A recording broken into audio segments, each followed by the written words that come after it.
सर्वांना एक महत्त्वाची माहिती द्यायची आहे। येत्या 25 तारखेला गुरुवारी मी येत आहे संभाजीनगरमध्ये। जर तुमच्यापैकी कोणालाही म्युच्युअल फंडमध्ये SIP सुरू करायची आहे, लमसम इन्व्हेस्टमेंट करायची आहे किंवा मला भेटायचं आहे तर येत्या 25 तारखेला तुम्ही मला संभाजीनगरमध्ये भेटू शकता। नमस्कार, आजच्या व्हिडिओमध्ये तुमचं सर्वांचं स्वागत आहे। गेल्या काही दिवसापासून माझी तब्येत ठीक नव्हती, त्यामुळे मला व्हिडिओज करता आले नाहीत आणि आत्ताही काही तितकीशी चांगली नाही आहे, पण तरीसुद्धा एका क्लायंटने मला खूप इन्सिस्ट केलं की सर तुम्ही माझ्या इथे या आणि माझ्या घराच्या जवळच आहे, म्हणजे उल्हासनगरमध्ये मी आता आलेलो आहे आणि त्यांनी मला सांगितलं की सर तुम्ही मला भेटायला या, मला तुम्हाला इन्व्हेस्टमेंट करायची आहे। आता यामध्ये आमचं डिस्कशन बऱ्याच दिवसापासून चालू होतं, म्हणजे जेव्हा मार्केट खाली होतं जुलैमध्ये आणि ऑगस्टमध्ये वगैरे, ज्यावेळेस मार्केट खाली होतं त्यावेळेस मी त्यांच्याशी कनेक्ट झालेलो आणि त्यांना मी सांगितलं की सर तुम्हाला इन्व्हेस्टमेंट करायची आहे, तर आता ही राईट टाईम आहे, तुम्ही इन्व्हेस्टमेंट करा। पण त्यांचं ओपिनियन असं होतं की सर काय तुम्ही सांगताय की मार्केट चांगल्या कंडिशनमध्ये आहे, वॉर चालू आहे, टॅरिफ लावलेला आहे, ट्रम्प बऱ्याच गोष्टी सांगतो आहे आणि मार्केट जर तुम्ही बघितलं तर खूप खाली आलेलं आहे आणि मला पण थोडंसं स्टॉक मार्केटमधलं समजतं, असं त्यांचं म्हणणं होतं। तर आता ह्या कंडिशनमध्ये जर मी इन्व्हेस्टमेंट केली तर मला लॉस होऊ शकतो सर, तर मला आता तुमच्याकडे इन्व्हेस्टमेंट नाही करायची, तुम्ही जे सांगताय ते बरोबर नाही आहे। तर मी म्हटलं की ओके, मला काही हरकत नाही, तुम्ही मला बोलवलंत म्हणून मी आलो आणि तुम्हाला ह्या सगळ्या गोष्टी सांगितल्या। मग यामध्ये बरेच दिवस गेले, मध्ये मार्केट पडत होतं आणि मी माझ्या बऱ्याच लोकांना, जे लोक मला कॉल करतात त्यांचे नंबर मी सेव्ह करतो आणि त्यांना एक ब्रॉडकास्ट मेसेज पाठवते की मार्केट आता सध्या खाली आहे, तर हा एक राईट चान्स आहे की त्यामध्ये तुम्ही इन्व्हेस्टमेंट करू शकता। आणि त्यानंतर लोक डिसाईड करतात की त्यांना आयदर इन्व्हेस्टमेंट करायची आहे किंवा नाही करायची, हा त्यांचा लुकआउट आहे। मी माझ्या परीने त्यांना सांगण्याचा प्रयत्न करतो की कधी कधी आपण इन्व्हेस्टमेंट करू शकतो। आता गेल्या आठवड्यापासून त्यांनी मला कंटिन्युअसली फोन करतात की सर मला इन्व्हेस्टमेंट करायची आहे, तुम्ही जे सांगत होतात ते बरोबर होतं, मला त्यावेळेस इन्व्हेस्टमेंट करायला हवी होती, पण आता काही हरकत नाही, आता मला इन्व्हेस्टमेंट करायची आहे, जरा मला येऊन भेटा आणि आपण बऱ्याच गोष्टींवरती बोलायचं आहे मला, तर तुम्ही या। तर मला गेल्या आठवड्यामध्ये तब्येतीमुळे मला शक्य झालं नाही, पण आज मी त्यांच्या इथे आलेलो आहे आणि त्यांना मी बऱ्याच गोष्टींबद्दल माहिती दिली।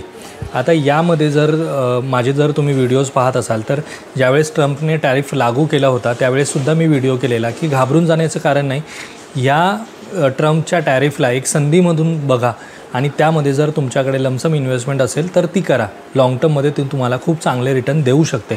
याबद्दलचा व्हिडिओ जर तुम्ही पाहिला नसेल तर तो नक्की पहा। या व्यतिरिक्त माझा अजून एक व्हिडिओ आहे ज्यामध्ये मी सांगितलं की SIP करण्याची एक आगळी वेगळी पद्धत किंवा इन्व्हेस्टमेंट करण्याची आगळी वेगळी पद्धत, त्याबद्दल तो व्हिडिओ पण जर तुम्ही पाहिला नसेल तर तोही पहा।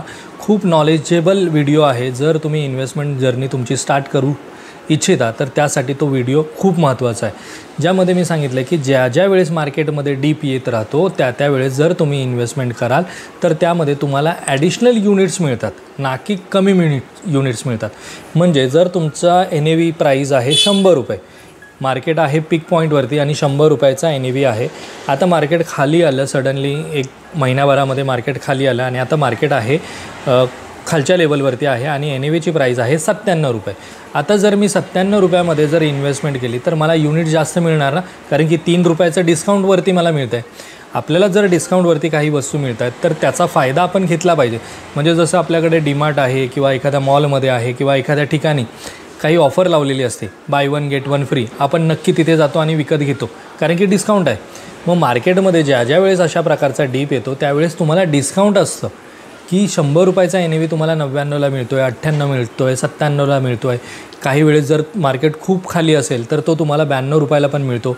मी तुम्हाला स्क्रीनवरती ग्राफ दाखवण्याचा प्रयत्न करतो की गेल्या महिन्याभरामध्ये मार्केट होतं, निफ्टी जो होता तो 22,000 पॉईंटवरती जवळपास पोचला होता आणि फक्त 1-1.5 महिन्याच्या गॅपमध्ये मार्केट पुन्हा रिकवर झालं आणि आता मार्केट पुन्हा 25,000 पॉईंटवरती जाऊन पोचलेलं आहे। निफ्टी 25,300वरती क्लोज झालेला आहे।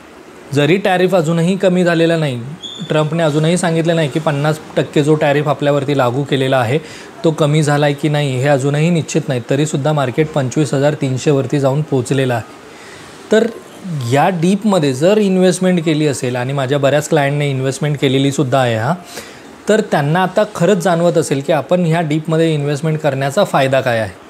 तर असंच यांचं, जसं मी आता ज्या क्लायंटकडे मी आलेलो आहे त्यावेळेस पण मी यांना सांगत होतो की सर हा एक राईट टाईम आहे, तुम्ही इन्व्हेस्टमेंट तुमची स्टार्ट करा, पण त्यांचं ओपिनियन वेगळं होतं आणि आता त्यांचं ओपिनियन बदललं आहे आणि मी त्यांना पूर्ण डेटा, स्टॅटिस्टिक डेटा जो दाखवायचा होता मला तो त्यांना दाखवला आहे। NAV कसा चेंज होतो, मार्केट कसं चेंज होतं, कशाप्रकारे आपल्याला त्याच्यामधनं फायदा होतो, या सगळ्या गोष्टींबद्दल सांगितलं. आता ते एक बिझनेसमॅन आहे, तर बिझनेसमॅनचा अप्रोच जरा थोडासा वेगळा असतो. आता मी त्यांच्या कारखान्यामध्ये बसलेलो आहे. त्यांचं फर्निचरचं शॉप आहे आणि त्या शॉपमध्ये त्यांच्या मी बसून मी तुमच्यासाठी बनवत आहे. व्हिडिओ बनवण्याचं एकच कारण, जे लोक आपल्याला सांगतात, यूट्यूबवरती हजारो लोक आहेत जे म्युच्युअल फंडवरती व्हिडिओज बनवत असतात, पण त्यांना कोणत्याही प्रकारचं नॉलेज नसतं. फक्त यूट्यूबमधनं काहीतरी अर्निंग मिळावी यासाठी ते व्हिडिओज बनवत असतात आणि त्यांना त्या फील्डमधलं तसलं काही नॉलेज नसतं. पण ग्राउंड फील्डवरती माझ्यासारखा माणूस जेव्हा मी काम करतो त्यावेळेस मला समजतं की लोकांना काय रिक्वायरमेंट आहे आणि त्या हिशोबाने आपण त्यांना काय फंड सजेस्ट करणं गरजेचं आहे आणि मार्केट कंडिशन्सनुसार आपल्याला त्याचा कसा फायदा होतो हे माहिती असणं गरजेचं आहे. ना की फक्त तुम्ही यूट्यूबवरती व्हिडिओज बनवता आणि पोस्ट करतात, त्याला काहीही अर्थ नाही. तर तेच आता मी यांना सांगितलं की कशाप्रकारे आपण म्युच्युअल फंडमध्ये स्टेप बाय स्टेप इन्व्हेस्टमेंट केली तर आपल्याला फायदा होऊ शकतो. आता मी हे जे तुम्हाला सांगतो हे लमसम इन्व्हेस्टमेंटबद्दल आहे. म्हणजे ज्या वेळेस मार्केटमध्ये डीप येतो, मार्केट खाली पडतं, 1000 पॉईंट, 500 पॉईंट, 2000 पॉईंट आणि ज्यावेळेस खाली पडतं त्यावेळेस तुम्ही लमसम इन्व्हेस्टमेंट करत चला. पण जर तुम्ही SIP करताय, म्युच्युअल फंडमध्ये तुमची SIP सुरू आहे, तर ती SIP तुम्ही कधीही बंद करू नका. ती SIP मार्केट खाली असेल ना तर ॲडिशनल एखादी SIP तुम्ही त्याच्यामध्ये भरा. म्हणजे जर तुमची कॅपॅसिटी खूप सारे लमसम पैसे इन्व्हेस्ट करण्याची नाही आहे, पण जर तुमची 5000ची SIP आहे आणि मार्केट आता खाली आहे, तर ॲडिशनल 5000 इन्व्हेस्ट करण्याचा प्रयत्न करा. लाँग टर्ममध्ये ती SIP तुम्हाला खूप चांगले रिटर्न्स देऊन जाईल. पण कोणीतरी आपल्याला सांगतं आहे की मार्केट आता खाली आहे, पुढे जाऊन आपल्याला तसे रिटर्न्स मिळतील की नाही माहिती नाही. कुणाचे तरी आपण व्हिडिओज बघून ते करायचं, किंवा एका वर्षामध्येच आपली इन्व्हेस्टमेंट आहे. समजा मी 5000ची SIP सुरू केलेली आहे, वर्षभरामध्ये माझे त्याच्यामध्ये झालेले आहेत 60,000 रुपये आणि 60,000वरती मला फक्त 500 रुपयाचा गेन मिळतो आहे. तरीसुद्धा खूप चांगले रिटर्न्स मी म्हणेल तुम्हाला. कारण की म्युच्युअल फंड हे प्रोडक्ट असं नाही आहे की तुम्ही 60,000 रुपये टाकले आणि त्याच्या लगेच वर्षभरामध्ये दुप्पट होतील, तिप्पट होतील, असं हे प्रोडक्ट अजिबात नाही. म्युच्युअल फंडमध्ये जर तुम्हाला गुंतवणूक करायची असेल तर ती तुम्हाला लाँग टर्म करणं खूप गरजेचं आहे. लाँग टर्म याचा अर्थ 10 वर्ष, 12 वर्ष, 15 वर्ष किंवा 15 वर्षापेक्षा जास्त. पण जर तुम्ही 10 वर्षाच्या आत किंवा 5 वर्षाच्या आत जर तुमची गुंतवणूक काढणार असाल तर म्युच्युअल फंड हे तुमच्यासाठी अजिबात प्रोडक्ट नाही. तुम्ही बँकेमध्ये जा, फिक्समध्ये पैसे ठेवा, ते प्रोडक्ट तुमच्यासाठी बेस्ट आहे. पण मग जर म्युच्युअल फंडमध्ये तुम्हाला वेल्थ क्रिएट करायची असेल, चांगले रिटर्न्स मिळवायचे असतील, तर त्यासाठी तुम्हाला म्युच्युअल फंडमध्ये लाँग टर्म इन्व्हेस्टमेंट करणं खूप गरजेचं आहे. हा व्हिडिओ बनवण्याचं मुख्य कारण म्हणजे काय, तर मार्केटमध्ये कितीही अप्स अँड डाऊन्स आले तरीही आपली म्युच्युअल फंडमधली इन्व्हेस्टमेंट कधीही काढू नका. ॲडिशनल इन्व्हेस्टमेंट परचेस करण्याचा किंवा ॲडिशनल इन्व्हेस्टमेंट करण्याचा प्रयत्न करा. कारण की मार्केट हे फक्त वर्षभर, 6 महिने, 2 महिने एवढंच पडेल, पण नंतर ते पुन्हा अपवर्डलाच जाणार. म्हणजे जर तुम्ही 5 वर्षाचा ग्राफ पाहिला, पुढच्या 10 वर्षाचा, गेल्या 15 वर्षाचा जर तुम्ही ग्राफ पाहिला, निफ्टीचा, सेन्सेक्सचा, बँक निफ्टीचा, मिड कॅप इंडेक्सचा, स्मॉल कॅप इंडेक्सचा, तर गेल्या 15 वर्षामध्ये हे फक्त वर गेलेले आहेत.